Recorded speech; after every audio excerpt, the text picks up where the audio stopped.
حسین غم میں تیرے کائنات روتی ہے، نکل کے روتا ہے دن چھپ کے رات روتی ہے، ہر ایک گھر میں ہے برپا مجالس شبیر، ہر ایک زباں پہ ماتم کی بات ہوتی ہے۔ اعوذ باللہ السمیع العلیم من الشیطان اللعین الرجیم، بسم اللہ الرحمن الرحیم، الحمد للہ رب العالمین والعاقبۃ للمتقین والنار للعاصین والجنۃ للمطیعین، والصلاة والسلام علی خیر المبشرین والمنذرین المخاطب بطٰہٰ والیاسین العبد المعید والرسول المصدق المحمود الاحمد حبیب الہ العالمین ابی القاسم محمد۔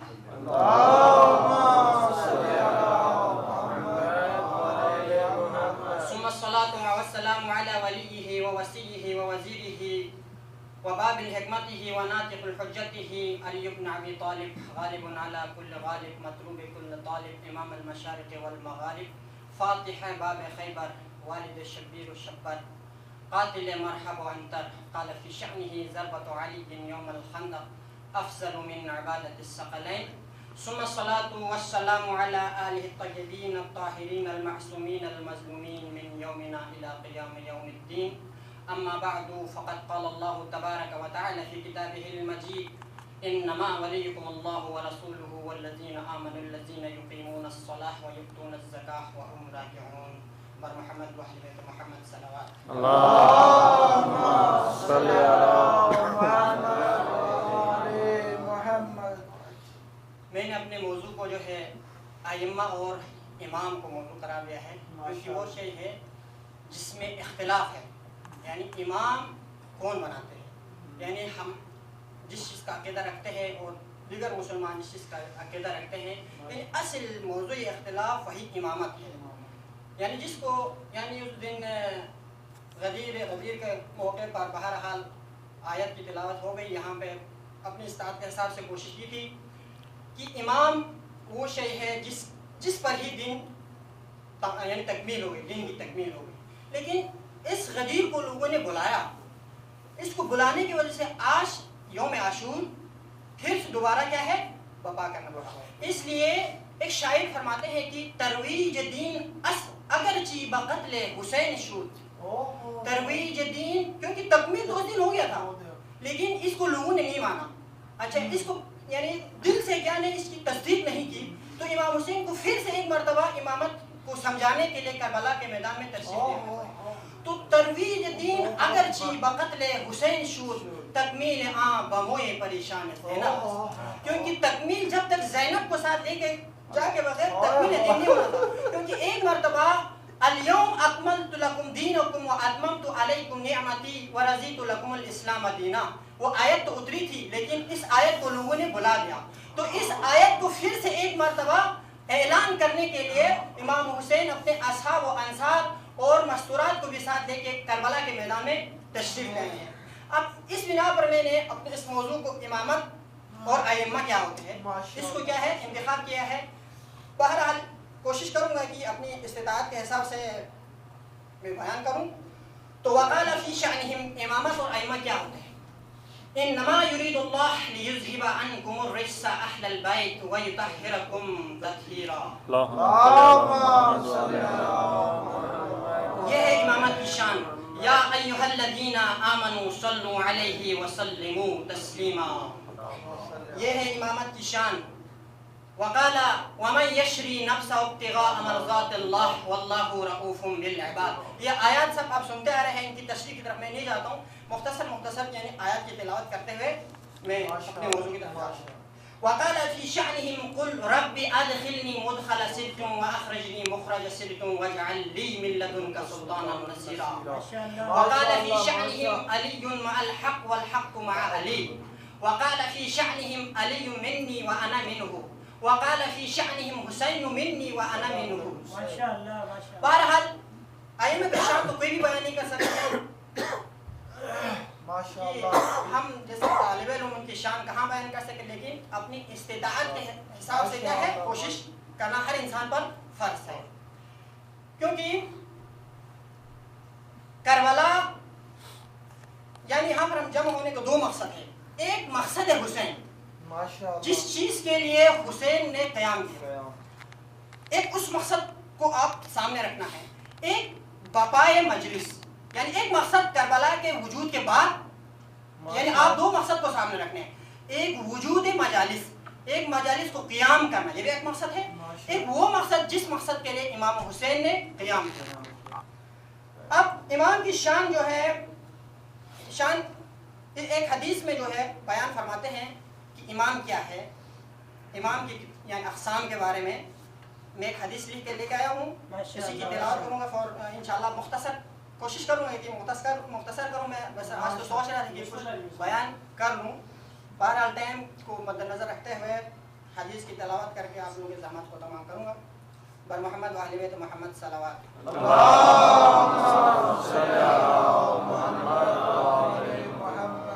ان الائمۃ فی کتاب اللہ امامان، ائمہ یعنی اللہ کے کتاب کے نزدیک دو طرح کے ائمہ ہوتے ہیں، امام یدعو الی اللہ و امام یدعو الی النار۔ ایک امام وہ ہے جو اللہ کی طرف دعوت دیتے ہیں، ایک امام وہ ہے جو نار کی طرف بلاتے ہیں، جو کہ آج کربلا میں دونوں آمنے سامنے ہیں۔ تو محمد ابن یحییٰ عن احمد ابن محمد عن الحسن ابن محبوب عن عبداللہ ابن غالب عن حجاب عن ابی عبداللہ، یہ جو راوی جو روایات وہاں سے امام محمد باقر علیہ السلام سے روایت کرتے ہیں کہ قال لما نزلت هذه الآیہ، جب یہ آیت نازل ہوئی کہ یوم ندعو کل اناس بامامہم، یعنی اس دن ہر انسان کو اپنے امام سے کیا ہے، یعنی امام کے ساتھ پکارا جائے گا، یوم ندعو کل اناس، ہر انسان کو یعنی بلایا جائے گا، پکارا جائے گا، بامامہم، اپنے امام کے ساتھ۔ اب قال المسلمون یا رسول اللہ، اب مسلمان اصحاب بیٹھے ہوئے تھے، رسول اللہ سے سوال کیا کہ الست امام الناس کلہم اجمعین، آیا آپ تمام اجمعین مسلمانوں کے امام نہیں ہیں؟ تو قال امام باقر سلام، امام باقر علیہ السلام فرماتے ہیں کہ فقال رسول اللہ صلی اللہ علیہ وسلم نے ان سے جواب میں فرمایا کہ انا رسول اللہ الی الناس اجمعین، میں تو لوگوں کی طرف رسول بن کر آیا ہوں، ولكن سيكون من بعدي ائمة على الناس من الله من اہل بیتی، لیکن ان قریب سیکون، یعنی کیونکہ رسالت کے فوراً بعد امامت کی باری آنی تھی، اس لیے تو سیکون اور یعنی یہ عربی لو ہے، سیکون اور سوف یکون میں یہی فرق ہے کہ یہ لفظ سین مستقبل قریب پر کیا ہے دلالت کرتی ہے۔ سیکون من بعدی، یعنی میرے بعد آنے والے ہیں ائمۃ علی الناس، لوگوں پر کیا ہے ائمہ، کچھ ائمہ من اللہ، وہ اللہ کی طرف سے ہے، ائمہ کیا ہے اللہ نے ہی تعین کرنا اور بنانا ہے۔ اچھا، من اہل بیت، جو کہ میری اہل بیت میں سے، یقومون فی الناس، جو کہ ہمیشہ لوگوں کے درمیان ہوں گے، کیونکہ جب تک حجت خدا موجود نہ ہو یہ دنیا کا قیام ناممکن ہے، کیونکہ فرماتے ہیں کہ اگر دو شخص اس دنیا میں ہو ان میں سے ایک حجت خدا ہوں گے، تو لہذا امام کی تعریف اس طرح فرماتے ہیں۔ اچھا، من اہل بیت یقومون فی الناس، اب یہاں سے آپ غور کریں، فیکذبون ویظلمہم ائمۃ الکفر والضلال واشیاؤہم، اب لیکن ائمہ ضلال اور ائمہ کفر، کیونکہ میں نے پہلے بیان کیا تھا کہ ان الائمۃ فی کتاب اللہ امامان، اب ائمہ ضلال اور ائمہ کفر جو ہے، اس ائمہ اچھا جو یدعو الی اللہ کی طرف جو ائمہ ہے ان کو کیا ہے جھٹلائیں گے اور ان کو ستائیں گے، اور وہ اشیاءہم، اور ان کی پیروی کرنے والے، فمن والاہم واتبعہم وصدقہم فہو منی ومعی، اگر جو کوئی بھی ان کو دوست رکھے اور ان کو تسلیم کرے اور ان کی پیروی کرے تو فمنی فہو منی، بس وہ مجھ سے ہے اور میرے ساتھ ہے، وسیلقانی، اور مجھ سے عنقریب ملاقات ہوگی۔ پھر ومن ظلمہم وکذبہم فلیس منی، اور جنہوں نے ان پہ ظلم کیا ہے اور ان کو جھٹلایا ہے، فلیس منی، وہ مجھ سے نہیں ہے، ولا معی، اور میرے ساتھ بھی نہیں ہے، وانا منہ بریء، اور میں ان سے کیا ہے برات چاہتا ہوں۔ پر محمد و اہل بیت محمد صلوات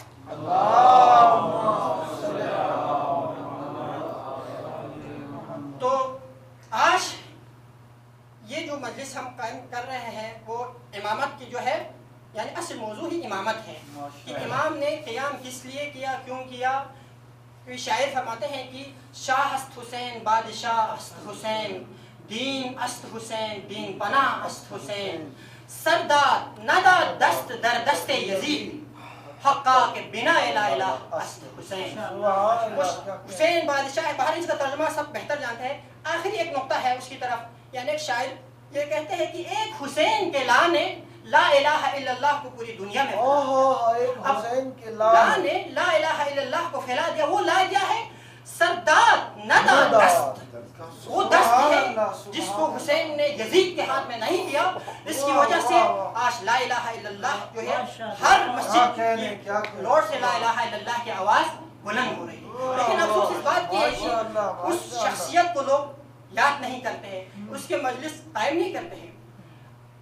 اچھا، اسی کے بارے میں اب اصل موضوع ہے ائمہ ہے. پھر اسی کی روشنی میں تھوڑی اور بھی گفتگو انشاءاللہ کوشش کروں گا کہ ان ائمۃ علیہم السلام نور اللہ عز وجل. ائمہ تو اللہ کے نور میں سے ہے، نور خداوندی ہے. کہ ان ابی خالد الکابلی، یہ ایک راوی ہے، قال سألت ابا جعفر علیہ الصلوۃ والسلام قول اللہ عز وجل. میں ابا جعفر علیہ الصلوۃ والسلام سے سوال کیا اس قول کے بارے میں، فآمنوا باللہ ورسولہ، تم لوگ ایمان لائے اللہ اور اس کے رسول پر، والنور الذی انزلناہ، اور اس نور پر جس کو ہم نے نازل کیا. یا رسول اللہ، یعنی ابن رسول اللہ اس آیت سے کیا مطلب ہے؟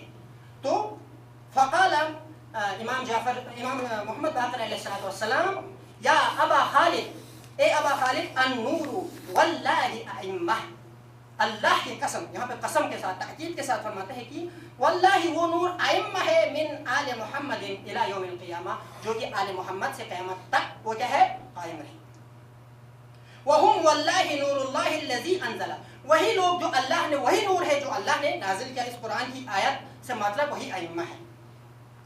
وہم واللہ نور اللہ فی السماوات وفی الارض، اور اللہ کی قسم وہی نور ہے جو آسمانوں میں ہے اور زمین میں ہے. واللہ یا ابا خالد، اے ابا خالد، لنور الامام فی قلوب المؤمنین انور من الشمس المضیئۃ بالنہار.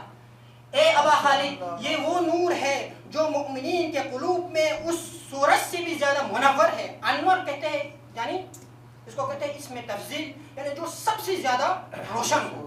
جیسے کہ ہم کہتے ہیں کہ اللہ اکبر سب سے بڑا، یعنی جس کے درجے میں اس سے اوپر کوئی بھی نہ ہو. تو اس کو کہتے ہیں کہ عربی اصطلاح میں اس میں تفضیل یعنی زیادہ، یعنی اس کی فضیلت بیان کرنا.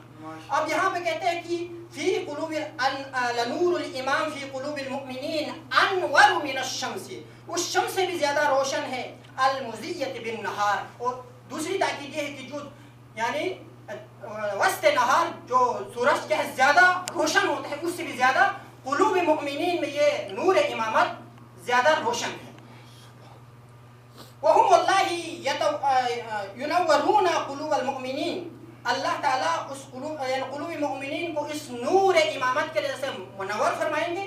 وَيَحْجُبُ اللَّهُ عَزَّ وَجَلْ نُورَهُمْ عَمَّن يَشَاءُ، اور اللہ تعالیٰ اس نور کو غائب کر دیں گے، محجوب کر دیں گے جس شخص کے دل سے چاہے، یعنی جس سے بھی چاہے اللہ اس کو مغلوب یعنی محجوب کر دیں گے، غائب کر دیں گے، تعریق کر دیں گے.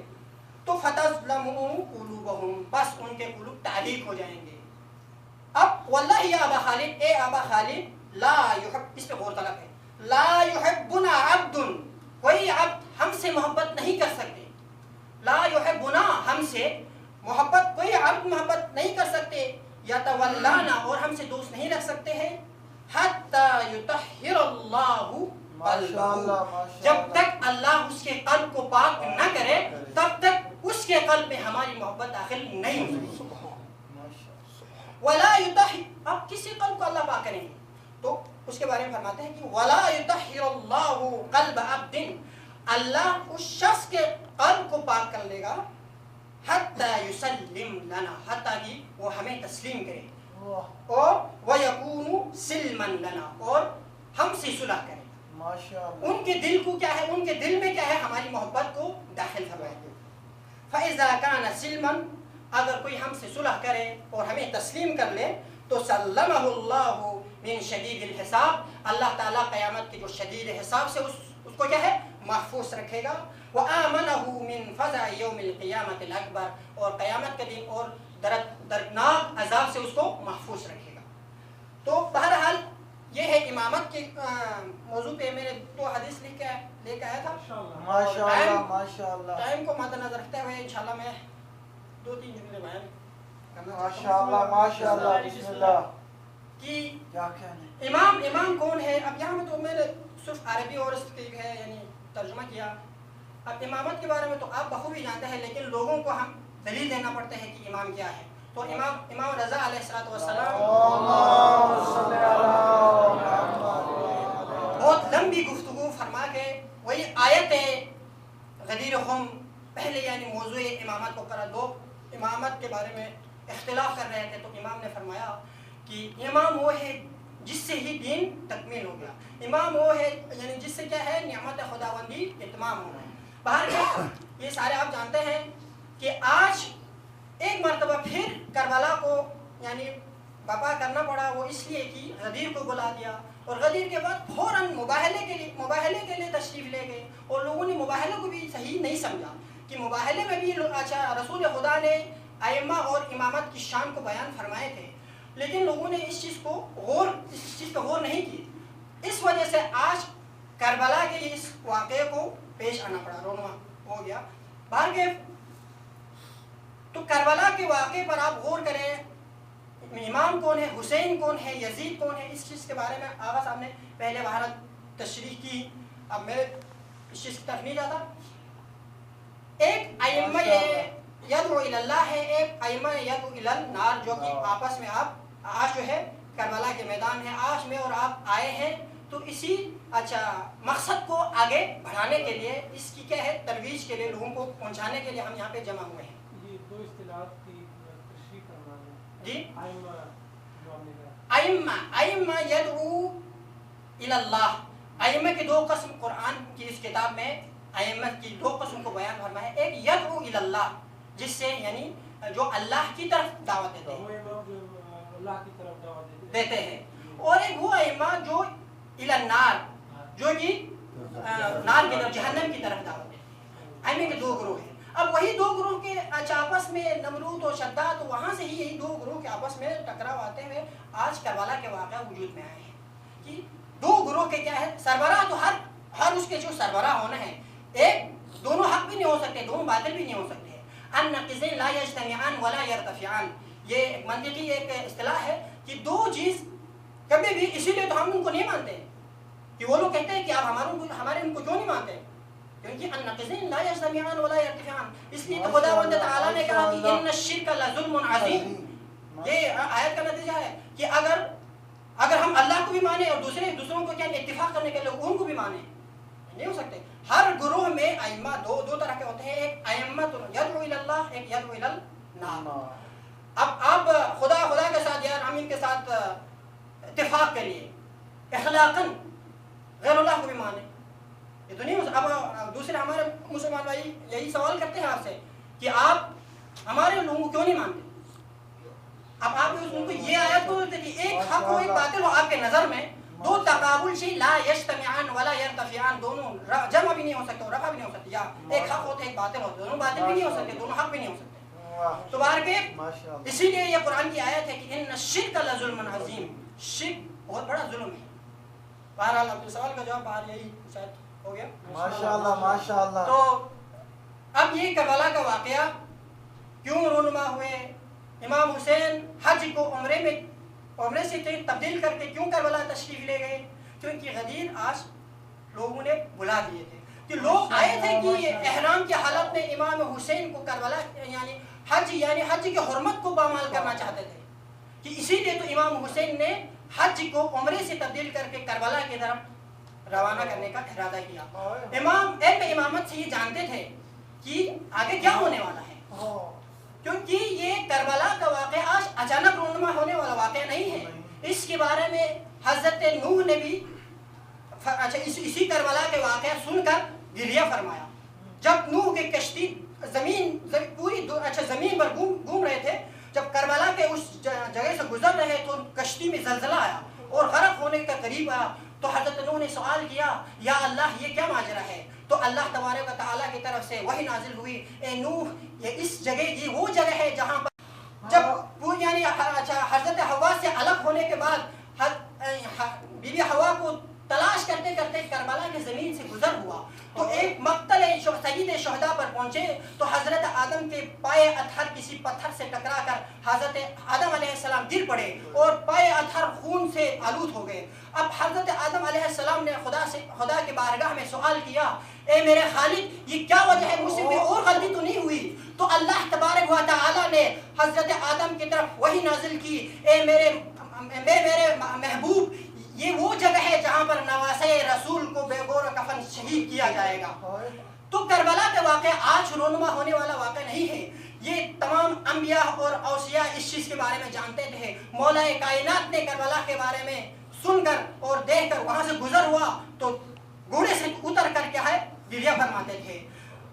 آج بہر مختصر الکلام آج 2 محرم اور 3 محرم کو امام حسین زمین کربلا میں پہنچ گئے.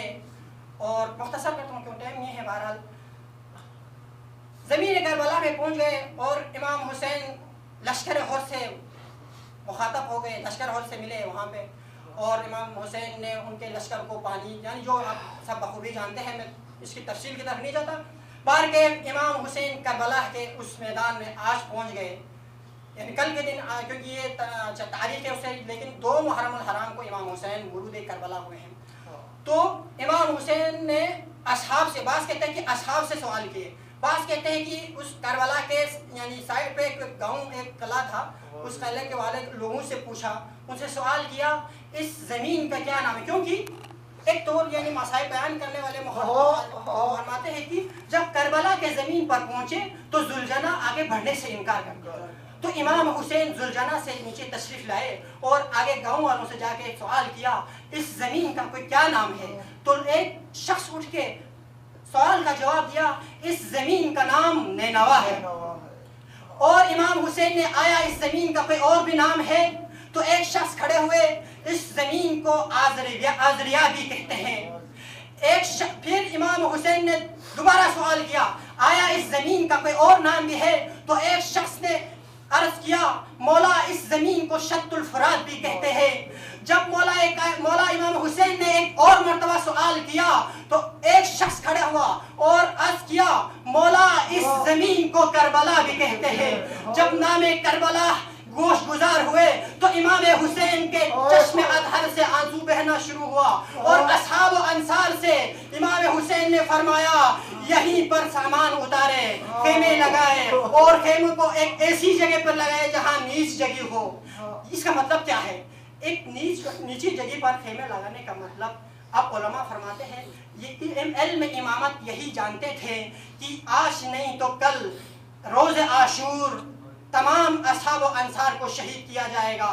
تمام اصحاب و انصار کے سرحائے اطہر کو نو کے نیزے پر نکالا جائے گا تاکہ ہمارے مستورات ان کے شہید ہونے کے عالم کو نہ دیکھے. اس لیے ایک گڑی ہوئی یعنی نیچے زمین پر خیمے کے لگانے کا جو ہے حکم کیا.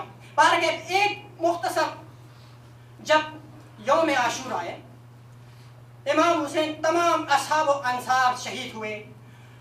امام حسین مقتل کی طرف تشریف لے گئے. حل من ناصری ینصرنا حل من مغیث یغیثنا کی صدا بلند ہوئی تو امام حسین کی یہ آواز گونجنے لگی تو جناب علی اصغر اپنے آپ کو سنبھال نہیں سکے, اپنے آپ کو گہوارے سے نیچے گرا دیا. اب خیمہ گاہ میں غو ببا ہوا تو امام حسین مقتل کی طرف ایک مرتبہ پھر واپس آئے. بہن زینب یہ غول و بکا کی کیا وجہ ہے؟ کوئی ہلاک تو نہیں ہوئے, کوئی مر تو نہیں گئے ہیں؟ تو امام حسین کے اس سوال کے جواب میں جناب زینب کیا فرماتی ہے, بھیا حسین آپ کی حل من ناصر ینصرنا کی صدا حل من ناصر ینصرنا بلند ہوئی تو جناب علی اصغر کو یہ برداشت نہیں ہوئے. علی اصغر نے اپنا آپ کو گہوارے سے نیچے گرا دیا.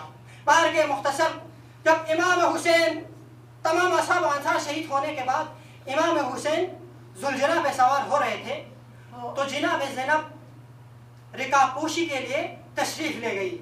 دائیں بائیں دیکھیں کیونکہ دنیا کا رسم ہے, کوئی بھائی سفر میں جاتے ہیں تو اس کے ماں بہن اس کے ہم سفر سے اس کی سفارش کرتے ہیں کہ میرے بھیا کو جو ہے اس کے خیال رکھنا, اس کو سفر میں اس کے کوئی اس پہ کوئی تعزیت نہ ہو, یعنی اس پہ کوئی ظلم نہ کرے. اس کو دھیان سے آپ اپنے یعنی مقصد تک پہنچا دینا. اب بی بی زینب دائیں بائیں دیکھتی ہے, کوئی نظر نہیں آتا. اب بی بی زینب زلزلہ کی طرف مخاطب ہو کے فرماتی ہے, اور بی بی زینب امام حسین کو کس حالت میں دیکھتی ہے, کفن پوش دیکھتی ہے. تو بی بی زینب ایک شعر فرماتی ہے, بدہر بے تمہار است استقامت زینب, کفن مبوشان کفن بقامت زینب. جب یہ حالت دیکھتی ہے کہ امام حسین کفن پوش نظر آئے تو امام حسین سے کیا فرماتی ہے کہ بھیا حسین آپ کفن نہ پہنے بلکہ اپنے مبارک ہاتھوں سے زینب کو کفن پہنائے. پھر زلزلہ سے مخاطب ہو کے فرماتی ہے, اے خانزادے